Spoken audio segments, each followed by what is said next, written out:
ধন্যবাদ ভাই পরিচালক। মানব জাতির হেদায়েতের জন্য আল্লাহ পাক কোরআনে হাকিমকে পৃথিবীর বুকে প্রেরণ করেছেন। আর এই কোরআনের পথে মতে যারা জীবন চালাবে, দুনিয়ায় শান্তি, পরকালে তাদের মুক্তি হবে।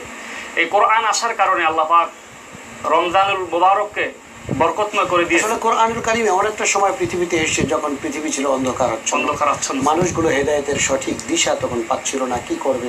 মানুষে ভেদাভেদ অনেক কিছু করে রেখেছে। যদি আমরা যাকে আমরা ডে অফ ইগনোরেন্স বলি, আইয়ামে জাহিলিয়াতের দিকে যদি আমরা তাকাই, তাহলে আমরা দেখতে পাই যে মানুষে তারা ভেদাভেদ করে রেখেছে। নারীত্বের মর্যাদা ছিল না, সতীত্বের মর্যাদা ছিল না, অন্যায়ভাবে মানুষকে খুন খারাপি করা হতো। এই পর্যায়ে কিন্তু কোরআন নাজিল হয়েছে। এবং কোরআন নাজিলের কারণেই কিন্তু রমজান মাসের গুরুত্ব মর্তবা খুব বেড়ে গিয়েছে। এই জন্য আল্লাহ পাক সূরাতুল বাকারার 185 নম্বর আয়াতের মধ্যে তিনি ঘোষণা করেছেন, শাহরু রমাদানিল্লাযী উনজিলা ফীহিল কুরআন হুদাল লিন-নাস বায়িনাতিন মিনাল হুদা ওয়াল ফুরকান।